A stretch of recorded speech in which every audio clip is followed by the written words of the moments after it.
What's up, everyone? Today we're going to take a look at another entry in the Guardians of the Galaxy Volume 2 series. DRAX is up for review today. Here's our figure, and right off the bat, I got to point out that obviously this is the version of DRAX from the movie, from Guardians of the Galaxy Volume 2. It's not his original comic incarnation or even the more recent comic incarnation, which looks similar but is not necessarily the same.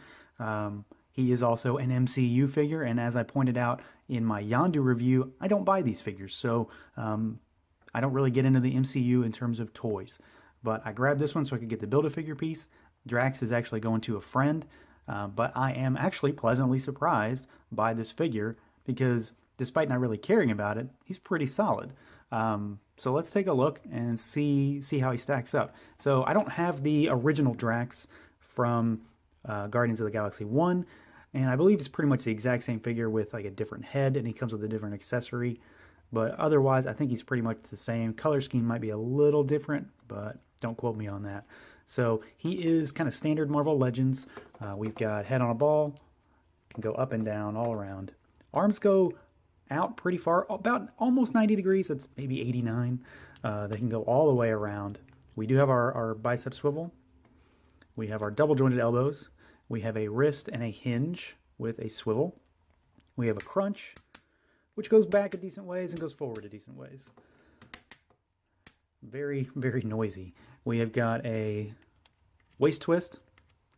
Legs go out really far for a figure this bulky. They go all the way forward, you know, more than 90 degrees, and they go back just a bit. But that forward kick is pretty solid for a figure this bulky.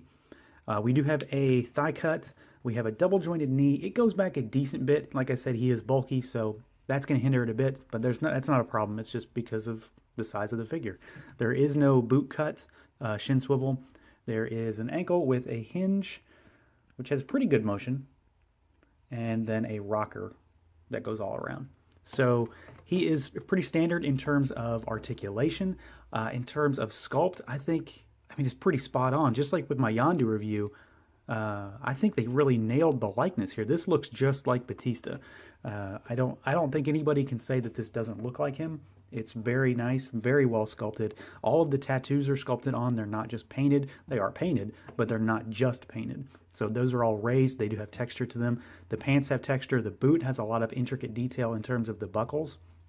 So that's really nice. And all around, I mean, even the back, look at that back. So there's a lot of sculpted detail that went into this figure, even though he's just, you know, a shirtless man.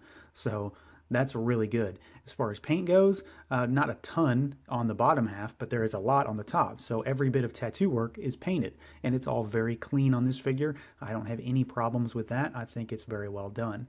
There isn't really any paint on the pants, but there is painted silver on the belt buckle, and then the boots are molded black plastic, and they have the silver buckles. So not a ton from the waist down, but they make up for it from the waist up. So I think overall he looks really good. As far as accessories go, he has his two knives, which they're the same. They're same. They're just the two of the same accessory. They fit into his hands very well, and they also can fit into the boots. He also includes another accessory, this bazooka, which we've seen in the trailers, I believe. It's just molded black plastic. There's like nothing really special about it. It's kind of hard to get him to hold it. He holds it here, and it can sit on his shoulder. It will sit on his shoulder just fine, and there'll be a shot of him holding this at the end of the video. I don't think I need this. I would never display him with this. The knives are classic DRAX, so it's cool to get this. You can change up your display, but ultimately I don't know if he really needed that.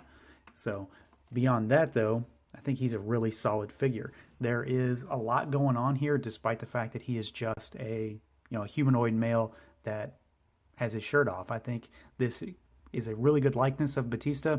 It's a really good sculpt for a bulky character. It's got really good articulation, and it's a good entry in the MCU figure line. So despite the fact that I don't collect that subset of figures in Marvel Legends, I'm really pleased with him. I think he's a solid figure. If you wanted a new DRAX, this is a good DRAX to go for. So that's going to do it for this review, everyone. As always, stay tuned for more. Feel free to like, comment, subscribe, and share. And until next time.